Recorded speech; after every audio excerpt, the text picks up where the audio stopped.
Welcome to another day at 1 Million Cups. We're so glad you joined us today. We have a great day planned. We have Linda with the Child Advocacy Center, and we also have Mike Malice with Windwood Farms doing a refill today. Come on in as we join. Welcome to my favorite day of the week. I love 1 Million Cups. Great, come on in. So who is here for the first time? Awesome, we're so glad to have you. Who here would consider yourself entrepreneurs? Great, welcome to the club. So our organizers, we have Philip Baird, Craig Jameson, myself, Jennifer, Deb Bellotti, and then Jonathan Putnam. And then wanted to give out a special thank you to our community sponsors. We have Brick and Mortar Coffee, Database Solutions. They are the premier Apple sponsor in the area. And Springfield Art Museum, a big shout out and thank you to their beautiful facilities and that they have us here weekly. And then Spark Events, they always do an incredible job every week. So if you will, tweet and connect with us at these different locations. And we have the Child Advocacy Center and Windwood Farms presenting today. And I want to welcome up Linda.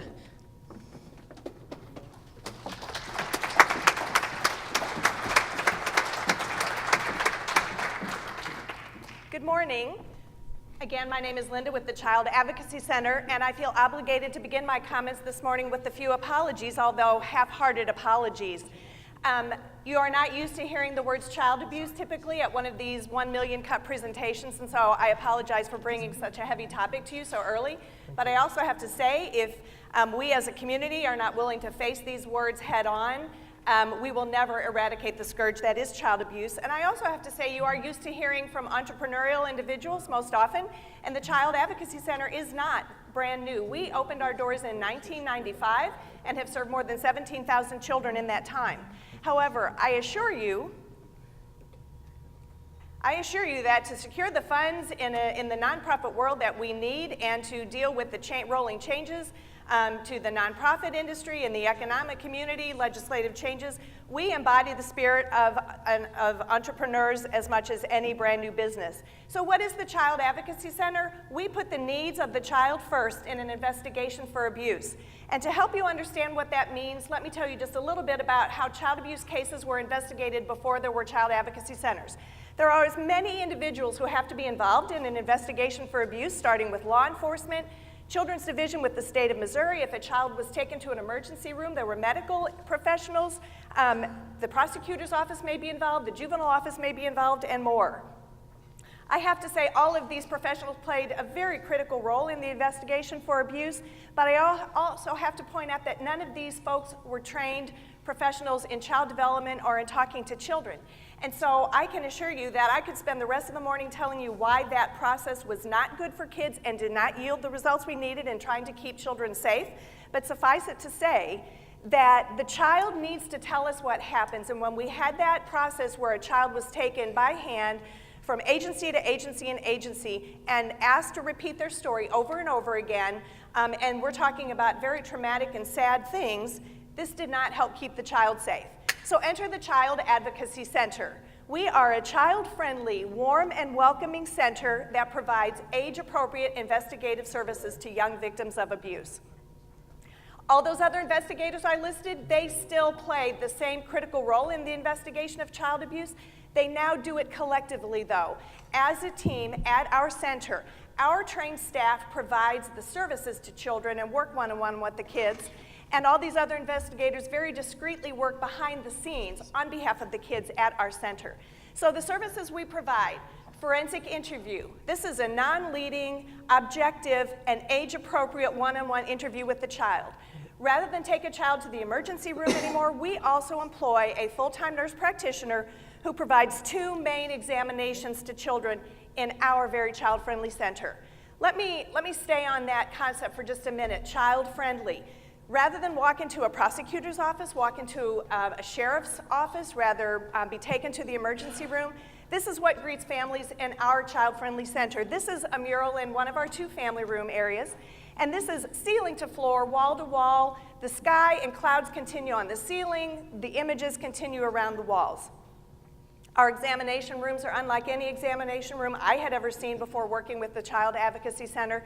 One of our examination rooms immerses the child in a delightful undersea world, and one of our examination rooms immerses the child in the rainforest. There are hidden things painted into our murals, there are engaging things, there are funny things, anything we can do to make this process more palatable to the child. On the other hand, our interview rooms take a very subtle approach. We have murals that provide a calming and a comfortable environment where the child sits one-on-one with our forensic interviewer to tell their difficult stories. So the challenges we face, obviously, in serving 1,300 and more children a year, we face many challenges, including a $1.5 million budget that is always a moving target, and we have to secure a good percentage of that through federal, state, local, regional grants, fundraising events, one-on-one donor development, various campaigns. Like any business that works hard to get customers and then keep them, we have to work very hard to secure our donors, but then also keep those donors engaged while we're always trying to find new donors and try to find new granting sources. And we have two particularly interesting challenges. There are a number of agencies in this community that serve child abuse victims, and I'm sure you've heard of CASA, Isabel's House, the Ambassadors for Children. If you don't know what we do and haven't heard what the Child Advocacy Center does, you often tend to lump us all together. And I have been told many times by individuals, oh, you all kind of do the same thing and help kids, don't you? And absolutely, we do not. There is no duplication of services in what we do. We are the only agency in 16 counties that provide investigative services to young victims of abuse, and where our 16-county region ends, another Child Advocacy Center picks up for that region.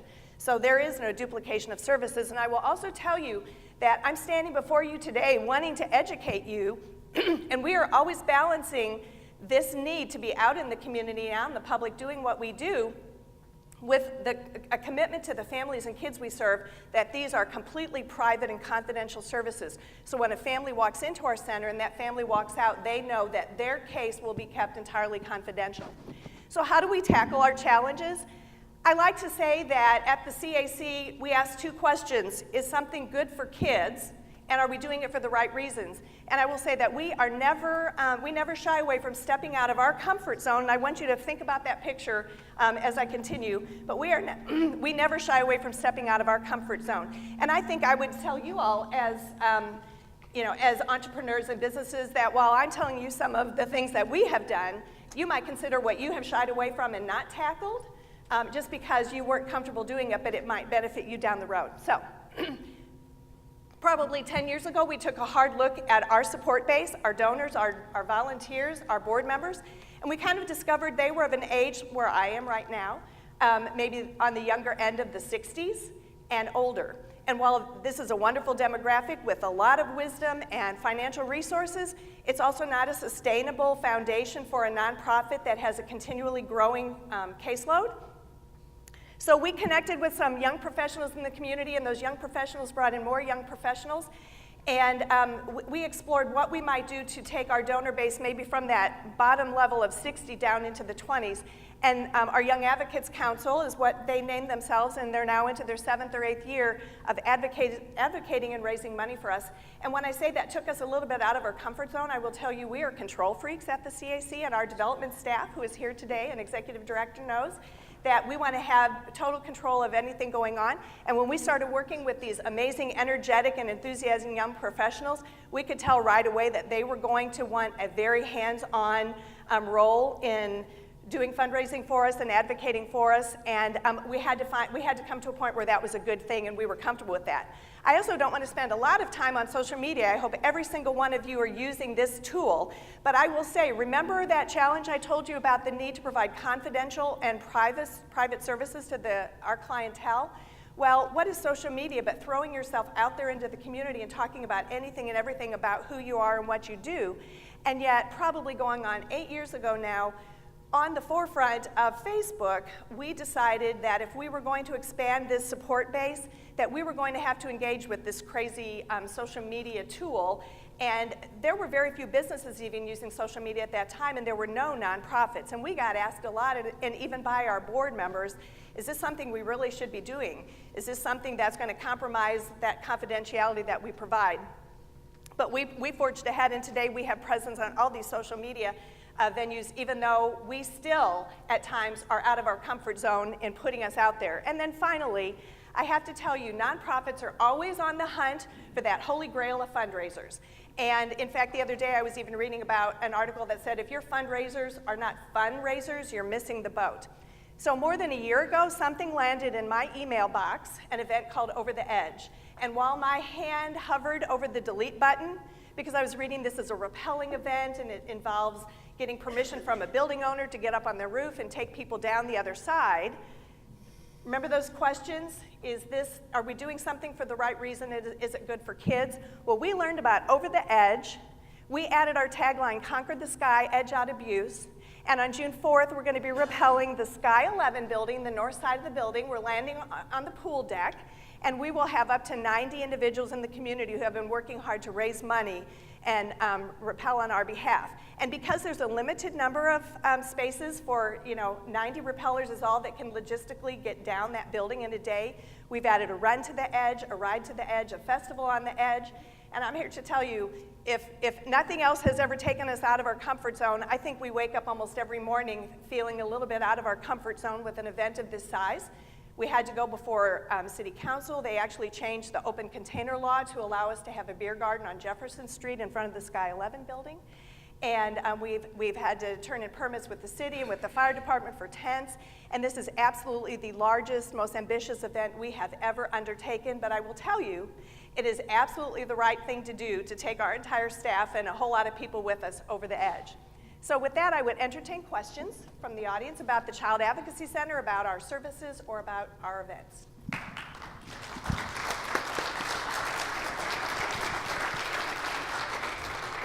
Thank you, Linda. You did a great job. I'm so excited about this event. I can't wait to be a part of that.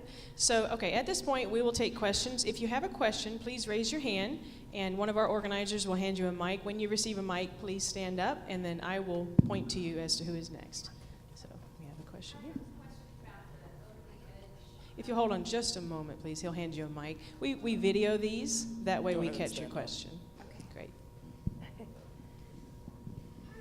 I just had a question about the Over the Edge and who is able to do that. We require 18 years and up this year, and after we get one of these under our belt and do this in the future, we might expand that because there are cities that do Over the Edge events that allow children. But we have a weight limit of around 110 pounds up to 300 pounds, and 18 years and up are really the only requirements. There is a fundraising requirement. Every rappeller is raising a minimum of $1,000 to do this, and I will tell you the reason we chose $1,000 is because it costs us about $1,000 to serve one child.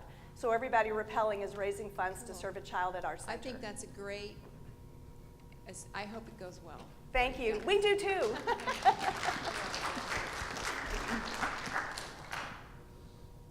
Where does your main source of the income come for this right now?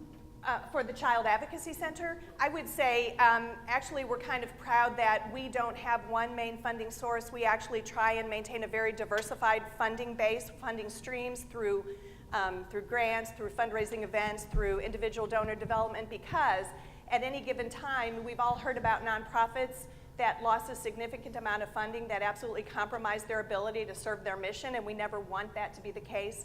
So there's always grants, different levels of grants, huge federal grants, small local grants, anything in between. We have an annual campaign we do every year. We have a drive-through dinner in December that we do. So I think that is our commitment, to make sure that a loss of any one funding stream would not cripple our ability to continue.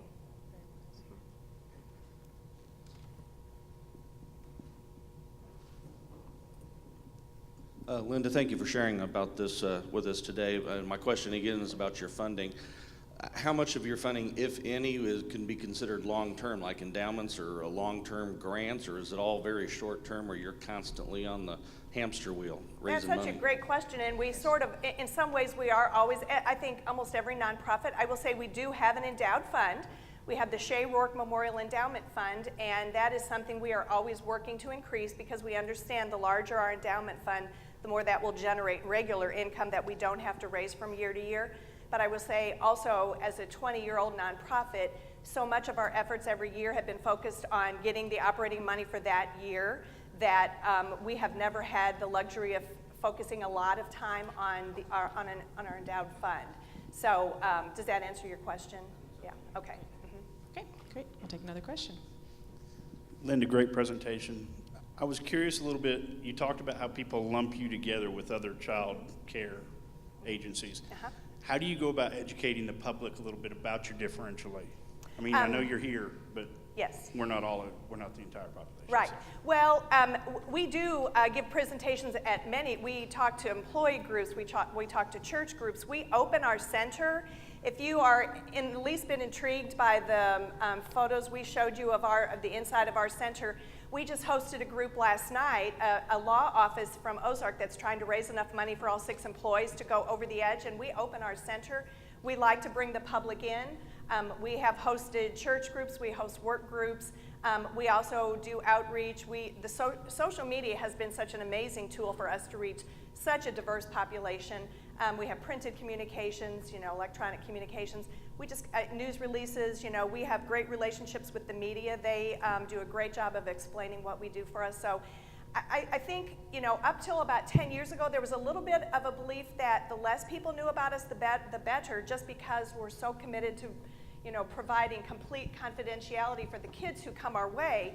At the same time, because we are so dependent, like any nonprofit, on resources from the community, we have been throwing ourselves out there much more over the past decade. It's an ongoing process. It's just an ongoing process. Very good. We'll take a question from LaDonna.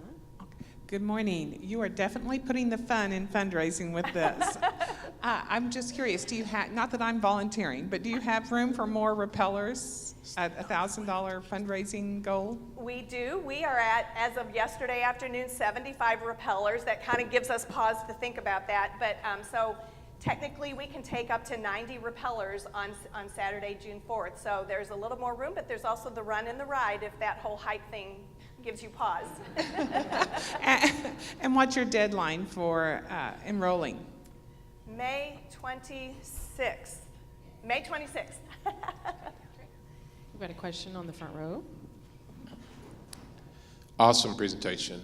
My question is, in other states I've been around involved with things like this, what are you guys doing to heal the parents? Because sometimes you can get the kids cured or get the kids back on track, but the real issue, if the parents are damaged, what do you do to help the parents heal? We collaborate with a lot of other resources and agencies in the community. I will say we work very hard to not have mission drift. And so I just want to repeat, our mission is to put the needs of the child first in an investigation for abuse. And it takes all the resources we have just to serve the kids who need that.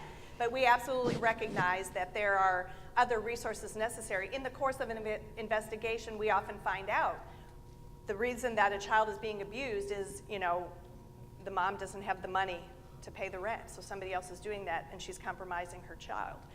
There's so many complicated reasons for why children are abused, and so we refer children to mental health services. We collaborate closely here in in Springfield with the Victim Center, but because we serve 16 counties, we have relationships with many mental health services and providers, and those have to be trauma-focused services. But we also connect families to needs, and obviously we collaborate. We've shared kids with Isabel's House, with Harmony House. Kids that we serve end up with a CASA. And then resources like rent, utilities, groceries.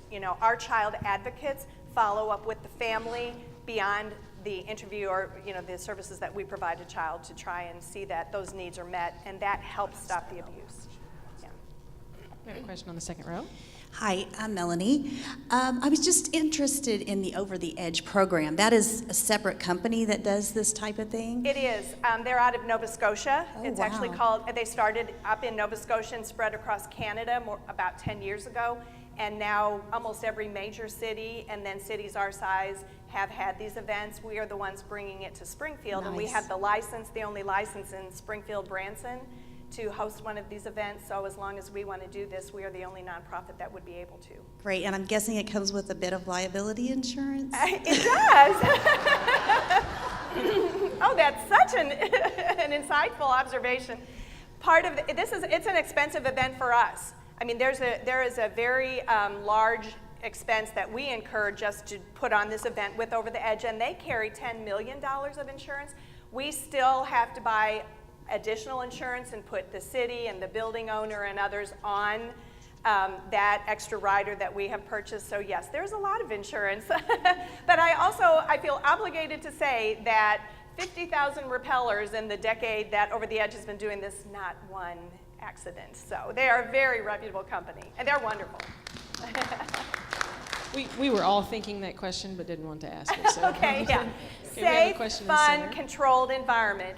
So many times we've had people say to us, oh gosh, I don't know if I want to jump off that building. And we always have to clarify, no one is jumping off of a building. They will be harnessed in. In fact, if you've done any rappelling already, this is probably a little too tame for you. So, very safe. This isn't so much a question as a statement. You had said in the beginning that fine line of confidentiality and all that. I hate speaking in public. Me too. You're good. Being someone who was affected by this organization on a personal level, I cannot stress enough what they do for kids, what they do for families. It's very important. Very, very important. So if you can, please, please support them. It is so worth it. It's so worth it. Thank you very much. You know, the issue of child abuse is so prevalent. It's just not something that we've talked about as a society. It's not something we've been comfortable discussing. And for too many years, issues were swept under the rug or a blind eye was turned. And you're absolutely right. There's hardly a group we ever talk to where there are not some folks who have been personally touched by this scourge. And we just have to be comfortable in saying we want to eradicate it and face it head on. Thank you very much. Great. Okay. Well, on that note, we always like to ask, what can we as a community do for you? We always need participants in our special events like this. We also have other special events. We need sponsors for our events. Clearly, that's how we cover the cost of what an event, for something like this or anything we do. There's caterers, we rent tents, we buy insurance policies, we pay for signage. There's lots of fixed costs with any special event. So obviously, sponsorships are what help pay for that. But people can just learn about us and write a check, and we absolutely are grateful. We need individual donors. We need folks helping spread this word. Invite us to an organization, a work group that you belong to, your place of employment. We'll come in and give a talk, or come and bring your folks to our boardroom and have a meeting over the noon hour in our boardroom and let us give you a tour. So we just need the community to know what we do, help spread that word to others, and then find ways to support us through all of the different funding streams that we have. Okay, and on that note, just because we want to be all about fun, the only toy that we allow in our forensic interview room are koosh balls. And so I'm just going to share a few of these with the audience. Oh, yeah. Thank you. Excellent job, Linda. For $2,000, you can actually bike over the edge.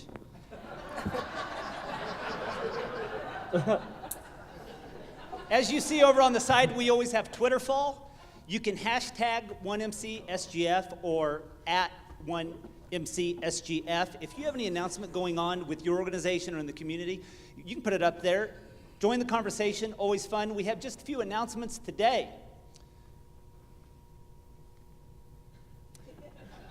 Maybe. Refine M announcements. Training always going on. Ozarks Regional Agile User Group, May 13th. Advanced Techniques in Stakeholder Management, July 12th. You see the cost there. You can email them or call them. Make sure that you connect with them. If you have any questions, you can go onto the Facebook page for 1 Million Cups here in Springfield. Of course, we have the Over the Edge event coming up, DC Squares, How Voters Can Win the Presidential Election. Authored by John Cockcroft and Greg Daniels. Just lift your hands up, guys. They're regular attenders here in the crowd. If you have any questions about this book that they wrote, you can go to Create Space or you can talk to them personally. Got a community announcement. Send your logo, contact information, springfieldmo@1millioncups.com. We have a blog, The Refill Station. Nathan, where are you at? Nathan in the back here. Nathan heads that up, does a tremendous job. And Good. Brand new one coming up tonight or tomorrow morning. Follow us, all social media. Join the conversation. And if you want to present, you've never presented. Today I had somebody come up to me, was introduced to somebody that wanted to make a presentation, didn't know if they qualified. Here's what we look for most often. We look for somebody within their first 5 years. Most often, we try to make room, like we did for Linda, of nonprofits that are doing entrepreneurial or innovative things, because we think that's part of building our entrepreneurial community. Nonprofits definitely have to fit that mold if they're going to stay viable and do great works. Thank you so much for what you're doing, Linda, and all the nonprofits that attend this on a regular basis. But if you're in your first 5 years, even if you're a little further than that, but you're doing something new or innovative, make sure that you register. You can find us. Just simply Google, if you don't know where to go, 1 Million Cups Springfield. You'll find us. You'll see how to apply. And we're always looking for new presenters. If you've presented in the past and you want to do a refill, we love that as well. In fact, our presenter right now is Mike Malice with Windwood Farms Goat Milk Soap. Welcome him. Thank you.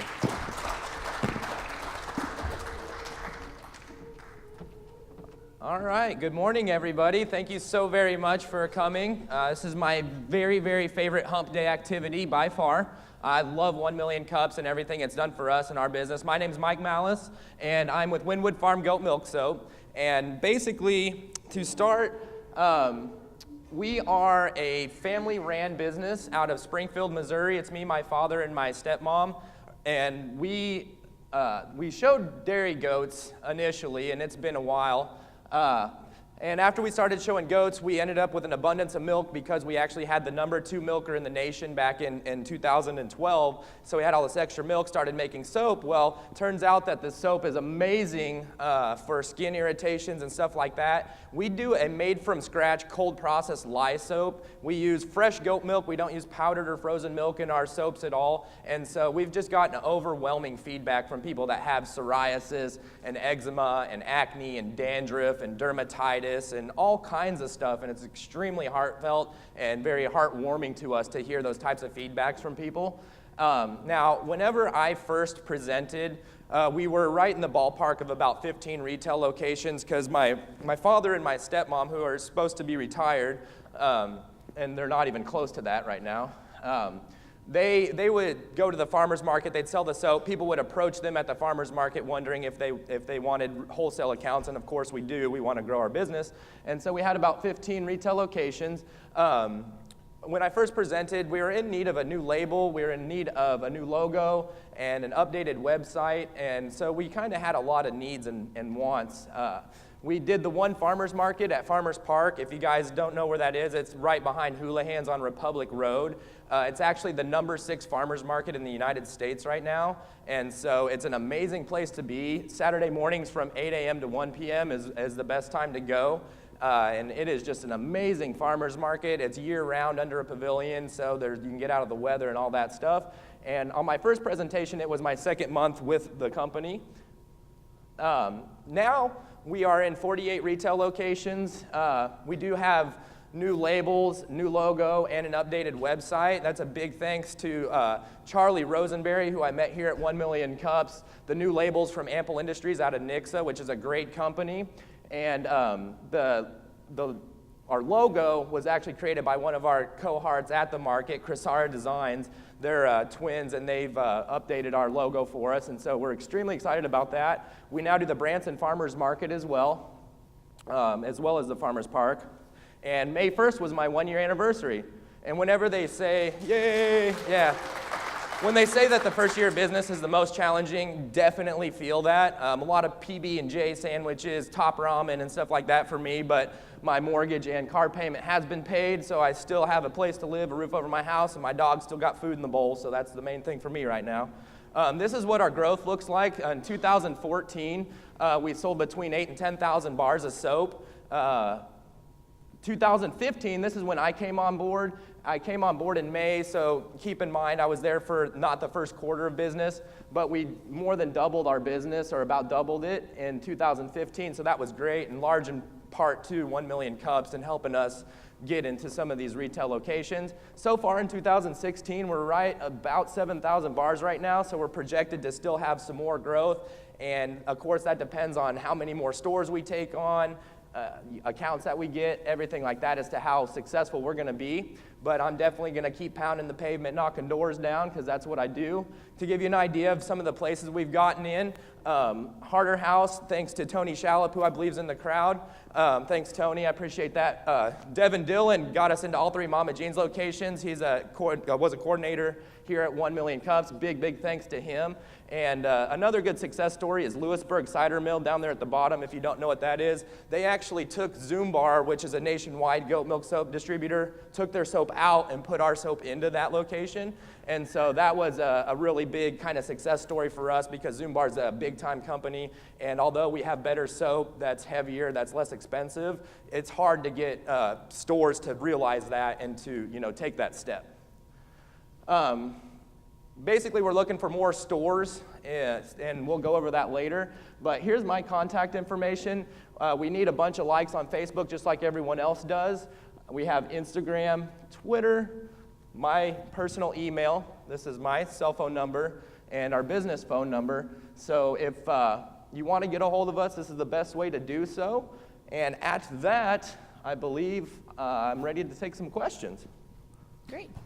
We will entertain questions now. If you have a question, please raise your hand, and Deb or Nathan will hand you the mic. So can you give us a little bit of history on what has 1 Million Cups done for you since your first presentation? Yeah, so 1 Million Cups has, I don't want to say been a catalyst for me, but I presented at 1 Million Cups shortly after I had started, and it was actually Deborah Bellotti that suggested it to me, because we were eating lunch at the Tower Club one day with good old Ralph, and man, that guy. But anyway, I was thankful that that Deborah invited me, because then I was able to meet people like Tony, people like Devin that helped me get into Mama Jeans, helped me get into Harder House. And then once I had those bullets in the chamber, I walked into Hy-Vee and said, hey, I'm in Mama Jeans, I'm in Harder House, why don't you guys sell my soap?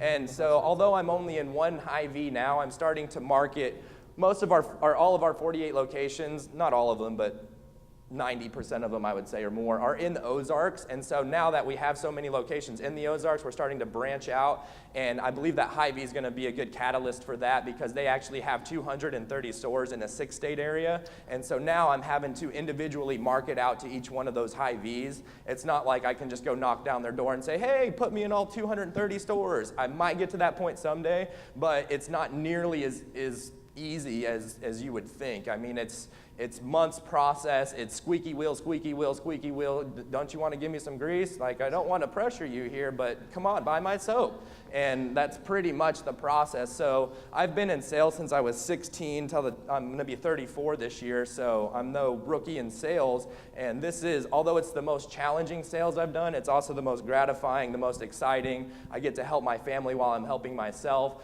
and helping people with their skin. So it's very, very gratifying and humbling in that aspect. So 1 Million Cups really helped put a couple of solid bullets in the chamber for me. Thanks again to Devin Dillon, to Tony, and to Deborah for really helping out with that. Great. Okay, we've got a question in the back here. Yes, I sat in the back and I noticed a lot of people raising up their cell phones to get your contact information.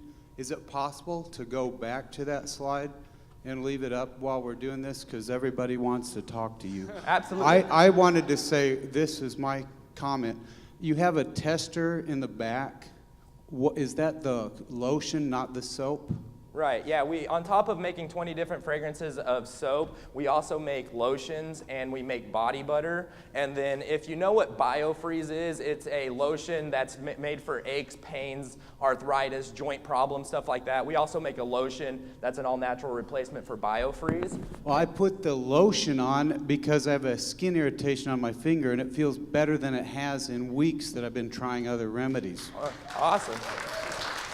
I wish I could say that's the first time I've heard that, but like I said earlier, the feedback we get is overwhelming, and it's even brought me to tears on several occasions. One good example of that is not this last Saturday, but the Saturday before, there was a gentleman that came up to me who had bought a bar of soap the previous week, and he has a 7-year-old boy that has eczema so bad that he cries regularly through the week because of the pain that he experiences.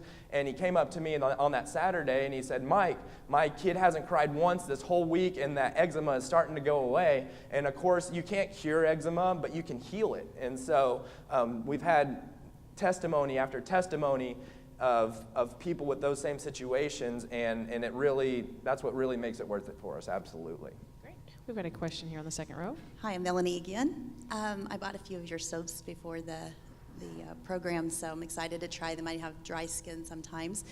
But my question is, you mentioned you're in a lot of retail locations. How is your online presence? Are you selling online? And if so, is it just from your website, or are you on Amazon or any other websites? And about what percentage of your sales are retail store locations as opposed to online? That is actually a really great question.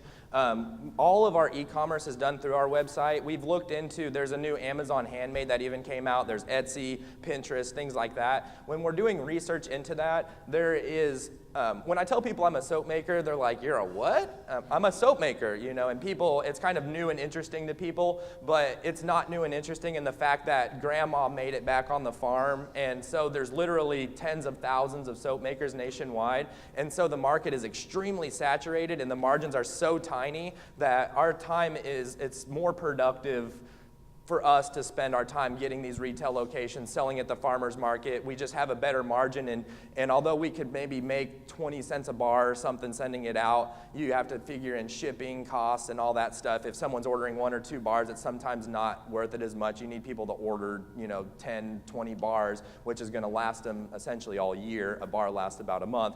Now, as far as the percentage of sales go, that might be a better question for my stepmom, but maybe 5% online, 95% to the stores. And the farmers market, it's kind of manufactured to retail, so that's where our biggest margin is. But we just get people that come to the farmers market that live in Michigan and all over the United States ordering, and that gives them, a good outlet. Oh, we are not even close to our limit, and that's going to be part of the ask is right now we're selling about 2,500 bars of soap a month, and we have the capability to produce 10,000 a month or, a little bit more than that. That's about as thin as I can stretch my parents, I think. I have to say, when I first tried his soap, I'm going to be an advocate here, because he would bring it in the trunk of his car to the 1 million cups, and so I'm out there buying soap out of the back of his car like some sort of a soap junkie or something. Yeah. But it is the best soap in the world. It really is. You should try it. So here's a question. What's your revenue stream? Like, where do you need to be? I mean, how can we help this? This isn't the last question, but I mean, what do you need any of us to do right here so that you can get towards your goal? Absolutely. Well, it starts by just trying the soap. The proof's really in the pudding, and once you've tried it for yourself, then you're not going to use any other type of soap ever again. And I say that boldly because you feel the benefits right away, like the gentleman in the back there. And in the winter months, you got the dry elbows, the dry knees, scaly skin, all that stuff. It goes away and it is gone. So I need to start just by picking up a bar, but mainly I've been knocking doors down and pounding pavement, and when I get a store, it's usually one store. So we would really like to just add a food company, a distributor, a supplier, or something like that, and someone that has 40 stores or 100 stores or something like that would just be ideal for us. So if you do receive a large order, how much lead time do you need, and what does that process look like? That's another great question. Although it only takes us a couple hours to make a batch of soap, we have to dry it for a month before we can sell it. Lye, as most people know, is poisonous at first, but through the curing process, it actually saponifies and becomes non-poisonous, and it's actually good for you. So we need to have a month time to supply it. However, we kind of are ahead of that, so we supply soap in advance to kind of guess our growth and where we're going to be. So at any point in time, we have about 5,000 bars of soap that are curing in the garage, and So yes, we do have the best smelling garage in all of Springfield. So what is the process for making the soap? Okay, so the process that we use, there's a few different processes, and there's cold process, what we use, and what we do is we actually take the temperature down very low, then we add lye to the coldness, or we cool the lye, sorry, and then we add the fresh milk directly to the lye. And that's a very vital step because you can easily burn the milk, and just like vegetables, if you eat raw vegetables, you're going to gain more benefits. If you buy frozen vegetables and then burn them, you're going to not have the vitamins and everything available to your body. You're not really benefiting as much from that. So we add the fresh milk to it, then we mix it with our coconut oil, avocado oil, shea butter, and all the other oils. We mix it together, and then it saponifies. We do add color, which we use what's called mineral mica for that. We don't use dyes or anything. Skincare is our first and foremost as we're making everything. If there's anything that's going to be negative to your skin or that's going to cause a negative reaction, we count it out.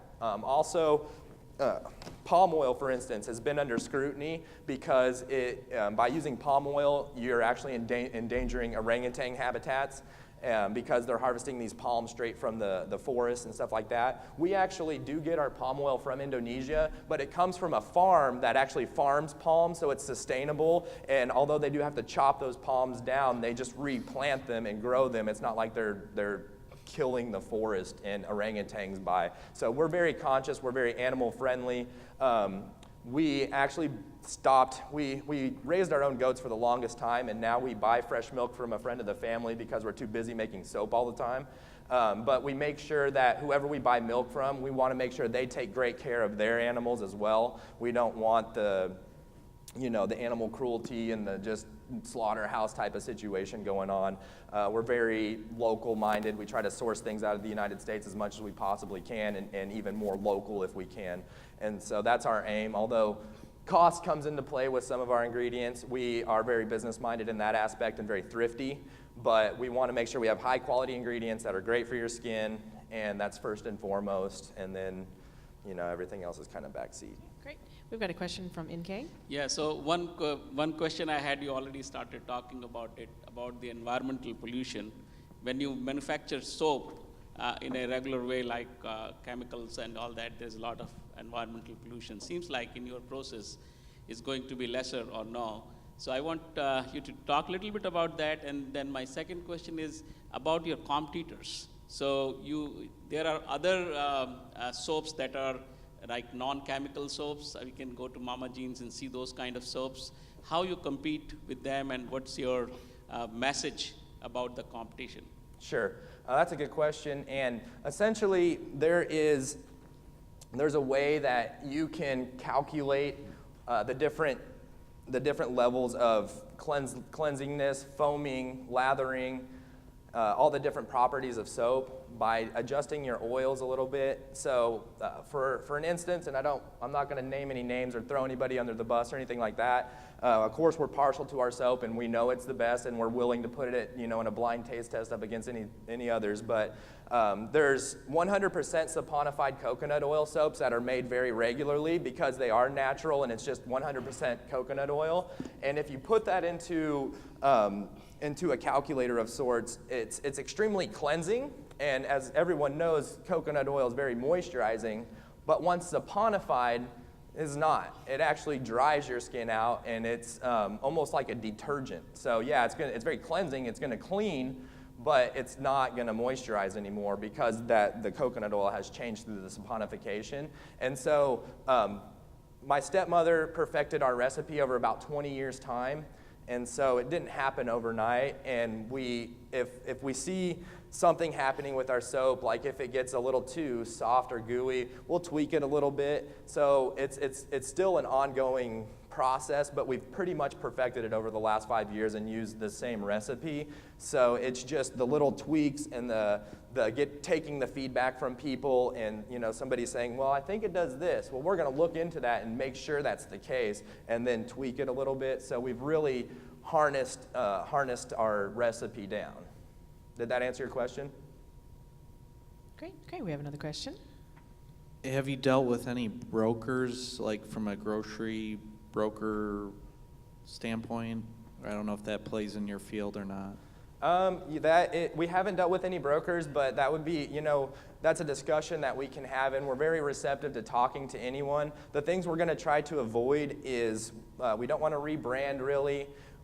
We've talked about white labeling a little bit, and we're kind of lukewarm about that because we feel that we've worked so hard to get to this point, and although nothing is perfect, we're only people, we feel like we have beautiful labels now, we have a great brand, and it's something that we have built as a family up over all this time, so we don't want to just hand it off to somebody. And so what we've found by talking to some of the bigger wigs, or we haven't really talked to them, but there's different levels of profit, obviously. And so our margins that we keep to just our wholesale, another big thing about us is we don't want to gouge people.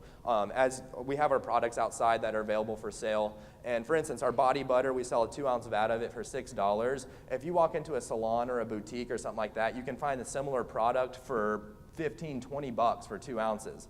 And so when we talk to distributors, they're going to say, okay, yeah, well, we're going to distribute this out to all these guys, so we need to sell that to them at wholesale, and then so we need this, and then this, and this, and this, and then before you know it, we're back to the same kind of situation if we were to sell on Amazon, Handmade, or Etsy, or something like that. So we would love to talk to distributors as long as they're not going to cut us to the quill, rebrand our soap, and make it theirs, and then take credit for all that. So.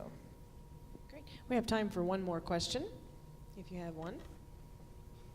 I actually have one.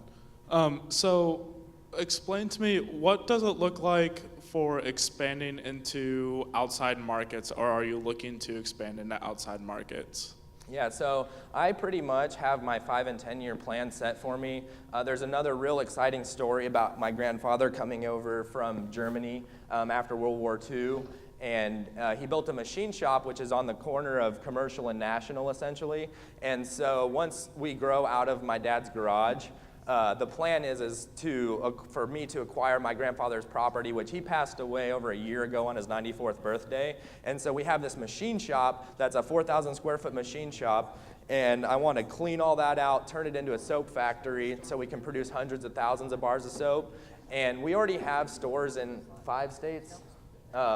And so, yes, we absolutely want to grow outside of Missouri and outside of even the United States. I mean, we have potential.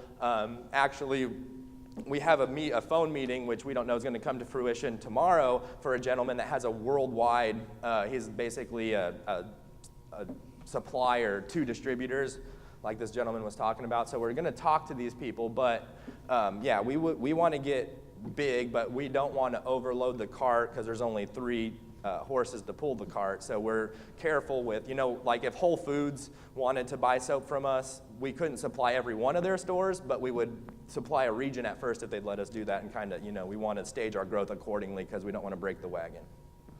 Great presentation. Thanks for coming back and sharing with us how you've grown. So, like we like to ask, what can we as a community do for you? Yeah, absolutely. My favorite question. I know a couple of you guys have already gotten a bar of soap, but that would be where you start. Tell everyone else how great it is after you use it, of course. Like us on social media. But mainly, we want more locations. So if you know a grocery store manager or even a buyer for Pyramid Foods, somewhere like that, we want 40 stores at a time, 100 stores. We can handle that.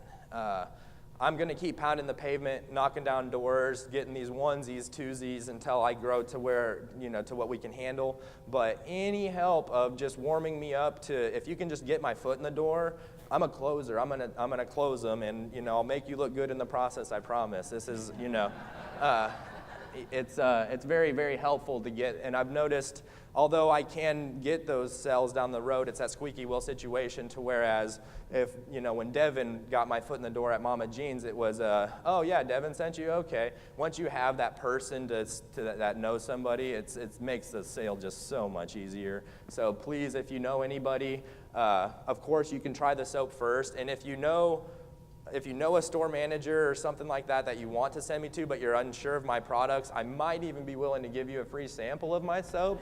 But it's definitely easily worth the $4 a bar less that we're charging for it. Thanks, Mike. Very much. Those are good. All right, so I'm going to remind everybody that we're doing interviews with the presenters directly after, so you can't swarm them right away, but you can buy bars of soap, and then you can talk to them and have coffee and do all that stuff, and then they'll be available. Now, I'm looking out at this audience, and I think that I said we wanted to beat Fargo, and so we have to bring more people if we're going to beat Fargo, because this won't do it. We've got to have more people. Although I'm extremely happy that you guys are all here. As always, I want to thank the Art Museum for having and hosting us. This is a beautiful venue, and they are really great to work with. I want to thank everyone that shows up here every week, because we count on you to be here. And the presenters that come up here, they present here because they're looking for help, and they want to grow their business, and they need good advice, and they need some good connections. I also appreciate the fact that every week we get to meet and get to talk to some new people.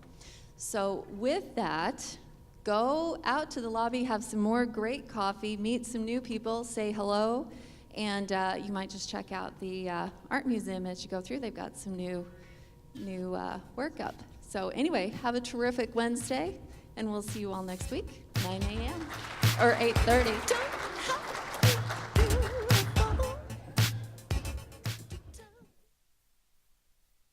I'm here with Linda Regan from the Child Advocacy Center. Great job today. Thank you very much. What'd you think of everything? Oh, this was a wonderful opportunity for us. We've been attending these 1 Million Cups presentations for about a month now, and so we're just very honored to be one of the presenters. Now, you got up there, and you're a little bit different because you're not 5 years old. Correct. You're not a true business. You're a nonprofit. Correct. But there is this need to be entrepreneurial, Yes. and a need to pivot when you need to. So, behind the scenes, what does that look like within the Child Advocacy Center? What are the thoughts and the conversations you guys have to stay relevant, to stay front of mind with people? I think just like any business, every nonprofit needs to constantly be asking themselves, what can we do better? What can we improve upon? We're always in the hunt for funding. And funding streams change, the economy changes, politics change, all that impacts the life of a nonprofit. And so if we're not evaluating ourselves on a regular basis, we're not going to be doing our jobs. So when you're asking yourself those tough questions of what do we need to do and how can we best do that, you come up with the idea of rappelling off of an 11-story building. Wouldn't seem like that would normally be, front of mind kind of conversation. Let's rappel off a building. How did that come to be? And did you have any feedback from your donor base or from within the organization as you guys rolled this event out? Can I just start by saying it's a crazy idea? And Yes, it's a crazy idea. And I cannot take credit for that. I actually received an email from Over the Edge. It's almost one of those prospecting emails. But what caught my attention was it said, Linda is the Child Advocacy Center interested in taking its fundraising to new heights. So where I was inclined to delete just another marketing email that I was receiving, I thought they're using my name and they're using our agency's name. What is this? And honestly, as I looked into it, I thought, I want more information about this. I still don't know if it's a good fit for us, but I want more information. And so I replied to the email, and then I went to my executive director's office and said, I got to tell you what I just did. And from there, it led to more information, and then we went to our board of directors and said, let us tell you what we're looking into. And each step of the way, we had to build the support base for something this ambitious. And so at this point, you mentioned that you already have 75 of the 90 slots filled. We do. How long of a time frame did it take to book up the 75 at $1,000 a person? Not nearly as long as we thought we would. I think we opened the application process in February. We were about a month behind just because we're building the infrastructure for every aspect of this event this year. So the news leader did a wonderful article about this, and we immediately started getting folks registering, and so it's just been very steady ever since then. So tell everybody, when is the date of the event and how can they get involved? Over the Edge is June 4th in downtown Springfield around the Sky 11 building, which used to be the Woodruff building. We have a run and a bike ride that leaves from the old glass place that morning. We have a festival that will be around the Sky 11 building. We have a kids zone. We have a beer garden. We will have food trucks. And so it will be a festival for folks who don't even know about the rappelling till that day. They can come down and have a good time and watch people coming down a wall. That sounds great. Linda, the Child Advocacy Center. All right, Mike Malice, Windwood Farms. You did a tremendous job today, and have to comment on the very nice pink shirt. What'd you think of today? Today was great. Should I grab this from you, or do you need it? No? Okay, well, here. Yeah, I thought today was great. We had a good crowd, and I'm hoping to maybe get a little bit more out of it, but we'll see, as the time goes. I love this environment for sure.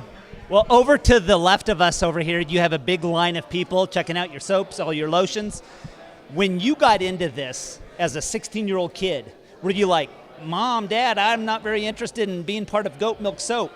Yeah, that's exactly it. I was just sales, and as they made this stuff, I knew it was good. I started using it myself, but I was in the cell phone industry, and I figured I was going to just kill it, making tons of money doing that, and vastly realized that that industry is extremely stressful. So the main reason that made me step into doing this full time was the fact that the people that buy our soap, that buy our lotion, they are very thankful, they're very happy, they're very pleasant. They don't have a broken cell phone, and it's not my fault, And so the main reasons I did it was more health reasons than financial reasons, because I know if you stress yourself out, you're gonna die. So I didn't want to die. Dying is bad. Now, you had mentioned during your presentation that you're not really interested in white labeling necessarily. You love the fact that you have a branded product. It's your product. Speak to that for all of those entrepreneurs, all of those business owners. When it comes to a product that is yours, that you bleed the cause for, what's that been like over these years of watching this grow? That's probably one of our main challenges, because branding and marketing and stuff has never been my specialty. I've been in sales, but trying to come up with a picture that jumps to people, something that really speaks to people, something that people have to say, oh, what's that? It's a very, very difficult process, and a lot of stuff has already been taken. We're all fighting for that last little piece of the pie, trying to come up with something brilliant that hasn't already been invented. And so that's been one of the main challenges. And as far as the white labeling goes, it's not a no, but it would be, if you white label, you better put our website on there, you better put manufactured by Windwood Farm. So although it's not a no, it's just going to be tough to get us to come to that bridge. Now, I tweeted today the #1 quote of the day, which was, "We are only 3 horses hooked up to the cart." So it's just you, your stepmom, and your dad. So at what point do you grow, and are you able to add to the team? Have you forecasted that? What does that look like? Yeah, basically what we're trying to do is we're trying to get to that 10,000 bar a month mark, and then once we get to that point, we just want to hold steady and keep it at that. So if that means telling certain places no for the meantime, but it's a yes at this point in time, forecasting for them. So what we want to do, because our business has grown organically, we haven't taken loans or anything out to get to where we are. It's just grown by itself. So we want to load the cart full and pull it for a few months until we have extra capital, so that we know when we do bring someone on, we can give them the life that they deserve and make sure that they're secure in what they do, and then start to grow from there based on how good of a worker they are, how much they help us produce, and making sure that we can get to that next level, and just a little bigger cart, and then fill it up, and then keep going from there. Mike Malice, Windwood Farms, great job today. How can people find you? You can find us on Facebook at Windwood Farm Goat Milk Soap. You can go visit our website at www.windwoodfarmgoatmilksoap.com, or you can find all of our contact information online. You can find us at Farmers Market of the Ozarks, at Farmers Park. There's 48 retail locations. We're in all the Mama Jeans in town. We're in Hy-Vee in Springfield, and the Eastgate Harder House location are our bigger ones. So there's plenty of ways to find us. Just get out there and try bar soap. Great. Thanks so much. All right. Thank you.